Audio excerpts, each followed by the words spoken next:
இது உங்க தெரு series episode 4 GN Chetty road. T நகர்னாலே one of the main road shopping ஸ்ட்ரீட்னா அது நம்ம GN செட்டி ரோடு தான். இந்த ஸ்ட்ரீட்டுக்கு பின்னாடி இருக்கிற சாரை பத்தி தெரியுமா? வாங்க அந்த சாரோட பேக் ஸ்டோரியை பார்க்கலாம். இவரோட முழு பெயர் சார் கோபதி நாராயண சுவாமி செட்டி. இவர் ஒரு பொலிட்டீஷியன், லேண்ட்லார்ட், பிலாந்தெரபிஸ்ட், ஒரு பெரிய பிசினஸ் மேன் கூட. 1920 மெட்ராஸ் கார்பரேஷனோட பிரசிடென்டே இவர் தான். இந்த கவர்மெண்ட் போஸ்டிங்க்கு வந்ததும் தன்னோட லைஃபையே பப்ளிக் சர்வீஸ்க்காக டெடிகேட் பண்ண மனிதர். லாங் டேங் ஏரி கம்ப்ளீட்டா ட்ரைன் ஆனதும் அங்க டி நகர் லேஅவுட் டிசைன் பண்றாங்க. Planned street, wide road, residential லேஅவுட்னு டி நகர் அடுத்த கட்டமா மாடர்ன் அர்பனை கிரியேட் பண்ண ஒரு மேஜர் ரோல் இவருக்கு இருக்கு.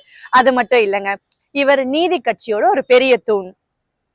ஸ்கூல், டெம்பிள், சேரிட்டிஸ், கல்ச்சுரல் இன்ஸ்டிடியூஷனுக்கு இவர் பணத்தை மட்டும் தரலங்க, இவரோட எனர்ஜியும் சேர்த்து கொடுத்திருக்காரு. அதனாலதான் இவரை நம்ம மெர்ச்சன்ட் பிரின்ஸ்னு அன்போட அழைக்கப்படுறோம். வாணி மஹால் மாதிரி கலாச்சாரமான இடங்கள் இந்த ஏரியாவோட சோலா இருக்கிறது வெறும் கோயின்சிடன்ஸ் கிடையாது. பிசினஸ், பாலிடிக்ஸ், சிட்டி பிளானிங், பிலாந்தெரபின்னு இவர் கொடுக்காத கான்ட்ரிபியூஷனே கிடையாதுங்க நம்ம சென்னைக்கு.